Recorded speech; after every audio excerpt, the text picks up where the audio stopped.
Hey guys, what is up? So I was gonna do a morning evening routine, but I decided my morning evening routine is extremely boring and not fun, and so I was like, okay, let's do one more final Q&A before the big video that reveals all of my secrets that I've been having for the last like 5 weeks. This is Ghosty. Hey Ghosty. This might be one of the last videos you're in. God, that's so sad. We're moving on. So I asked you guys on my Instagram to ask me random questions before my next chapter of life starts, and some of y'all asked quite a few. So we're gonna dive on in. Did you go to college? If so, what did you study? I get asked this every time. Do I not look like or sound like I went to college? Do I not sound educated? For the 100th time, I went to University of Houston. Go Cougs. And I went for my bachelor's. I have a degree in business management with a minor in marketing, and then I went back for my master's and I got my master's in sport and fitness administration. Apparently I really like school. Where do you see yourself in 10 years? I was just asked this question too in my last video with Harley, but for those of you who haven't seen it, I'll tell you again. My dog is knocking for his freaking food. Do you see? Look what he's doing. Are you hungry? Let's go. Let's just come take a look.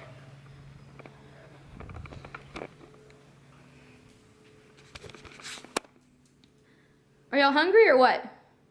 Okay, so before my dog's interrupted, I was answering where do I see myself in 10 years. So I have a hard time answering this question because like my plan that I have in my head for what I could be doing is honestly probably not what like God wants me to be doing.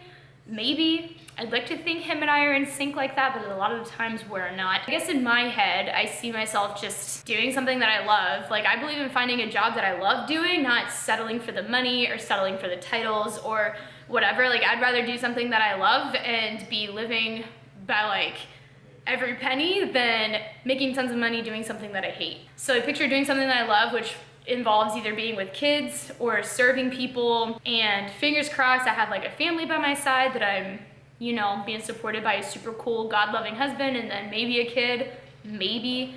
But again, that's like a rough draft of what I would want my plan to look like, but who knows what God's gonna say about my plan. Tell us about your next chapter. So I can't tell you about my next chapter yet because that's what the next video is gonna be. I filmed part of the next video like 2 weeks ago, and I'm gonna do this last part of the video next week.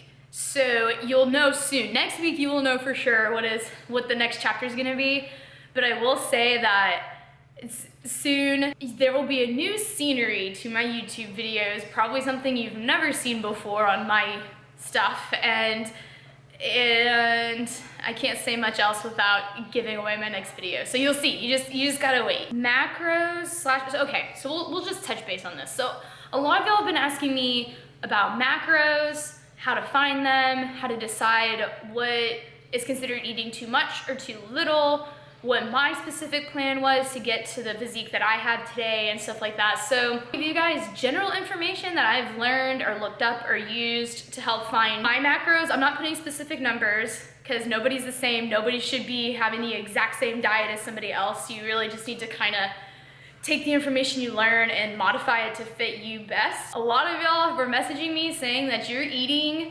around like 1,500 calories a day. You work out 6 days a week, and you do a lot of cardio, and you're asking me why you don't see results.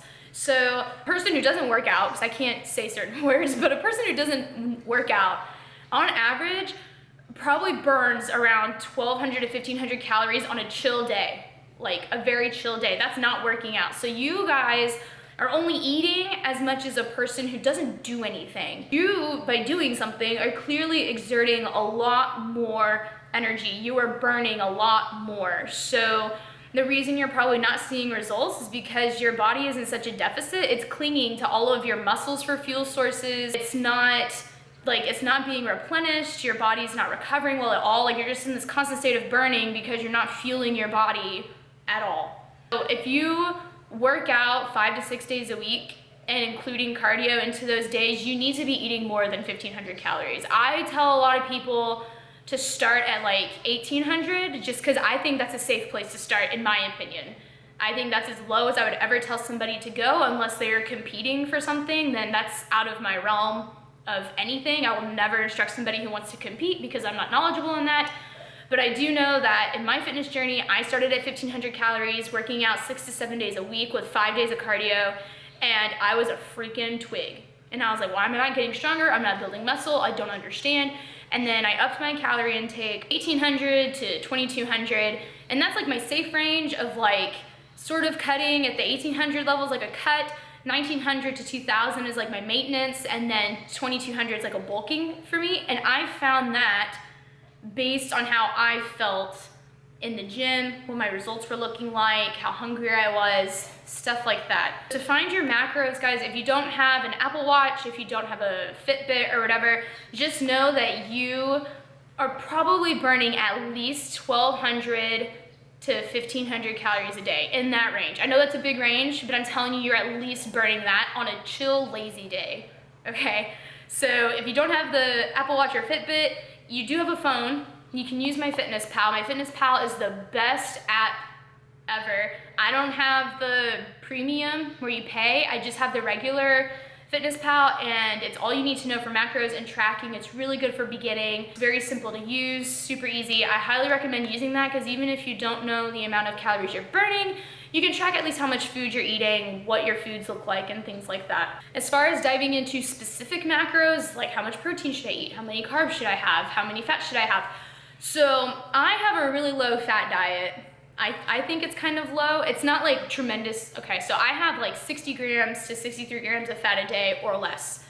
And it's not because I'm choosing to, it's just a lot of foods I eat just aren't that high in fat. I have a high protein carb diet because that's what fits me best. I like that most because whenever I had a higher protein, high carb diet, I had more energy for my lifts, I got bigger, I got more toned, and muscles were beginning to grow. My body felt more replenished than when I was dying at 1,500 calories but burning over 2,000 a day. It was insane. I would say that if you are pursuing muscle building, like if you're bulking, you need to be in a surplus, okay? So everybody knows this. You need to be eating more than you're burning, surplus, okay? And I would stick to a higher carb protein diet, and like you can up your fats because you're bulking, but like keep it clean fats.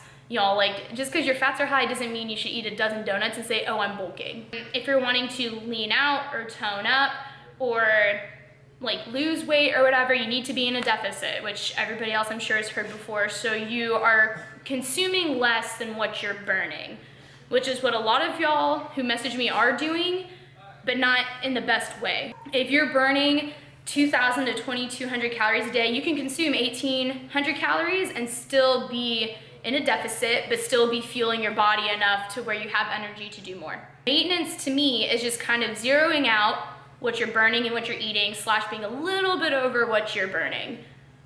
So that's my knowledge based on what I've been doing with my body, my fitness journey. Also, last bit on this subject, if you were changing your diet, give yourself more than 3 weeks to see your body adjust. I think some people do their diet for like a week and then they're like, oh, I don't see results, it's not working. No, like you need to give yourself time to adjust and really like see what's going on. And you see yourself every day, so it's hard to see the little changes, all right? So give yourself time to adjust to your new diet. A couple of y'all asked, what sport did I play? I played soccer my entire life. I played other sports too, but I mean, I think a year in a sport doesn't necessarily count. But I played soccer all the way up through college. It was pretty cool, a fun experience. I definitely went to a lot of places that I never would have gone to if it wasn't for soccer. I went to college and I wouldn't have gone if it wasn't for soccer. Like, I don't even think I honestly considered college until I got recruited, which was pretty neat. Oh, and just random fact, I'm right-handed and left-footed. Did that get me anywhere in soccer? Clearly not. That's why I'm sitting here doing a YouTube. What do you listen to when you work out? So whenever I'm lifting, I don't wear headphones anymore. I used to a lot, but multiple things that kind of got in the way. So one, I record all my workouts on my phone, and I hate when my music pauses when I'm trying to film, because then I sit there and I'm like, oh, well, this verse is dope, I want to listen to it, or this beat's really cool, I don't want to stop listening, and like, I was paying too much attention to the music versus my actual like lift. And I feel like There are times, like if I was maxing, I wouldn't want to listen to music because yeah, the music would hype me up and make me want to lift harder, but I feel like I'm not paying attention to my body.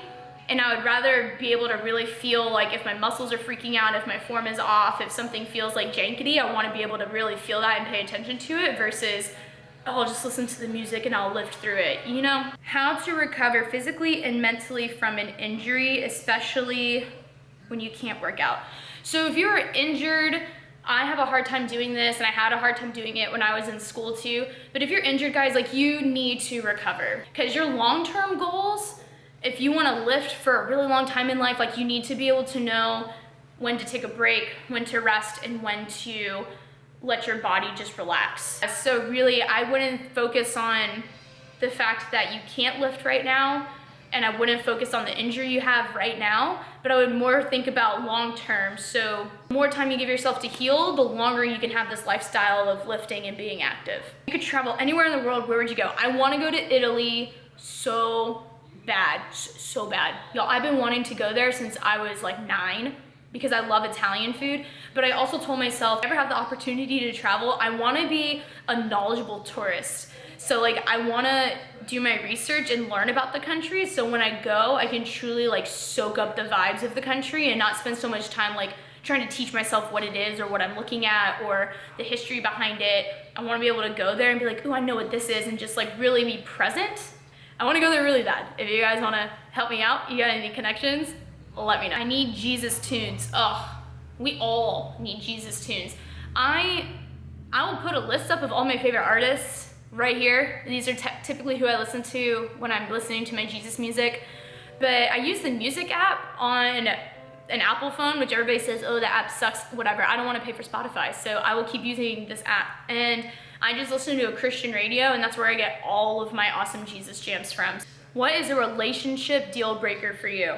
It used to be a lot of like worldly things. So it used to be like, if they're not 6 foot, and if they aren't funny, and if they're like a cat person, I'm not gonna date them. Like it used to be stupid crap like that. Now it's just, I don't love Jesus, I can't do it.